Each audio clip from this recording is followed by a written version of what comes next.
केलं सगळीकडे कुणाला ठेवायचे सगळं नियोजन केलं, पण माझ्या लाडक्या बहिणींनी त्यांचं बुकिंग रद्द करून टाकलं आणि महायुतीचं सरकार या राज्यात आलं.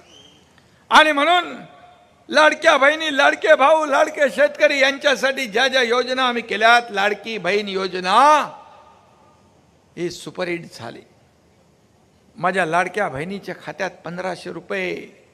तेव्हा विरोधकांनी टिंगल केली, आरोप केले, तुम्ही काय विकत घेताय का, काय भीक देताय का, कोर्टात गेले. पण मी तेव्हा माझ्या लाडक्या बहिणींना सांगितलं की तुम्ही या सावत्र दुष्ट भावांना बरोबर लक्षात ठेवा.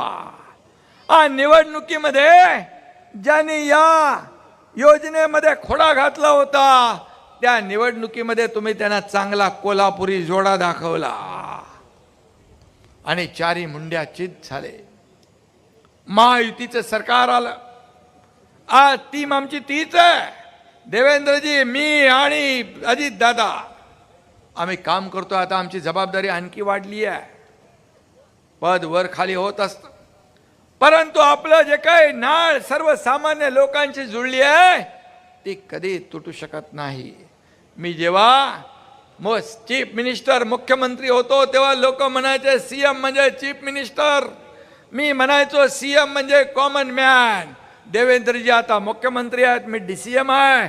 मी आता म्हणतो डीसीएम म्हणजे डेडिकेटेड टू कॉमन मॅन, सर्वसामान्य माणसाला समर्पित हे काम आपण करतो आहे.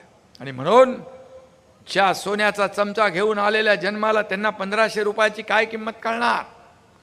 मी पाहिले गरिबी, मी पाहिले माझी आईची तगमग, तिच्या डोळ्यातल्या भावना, कसं घर चालवायचं, कसं काटकसर करायची, पत्नीला पाहिलंय मी.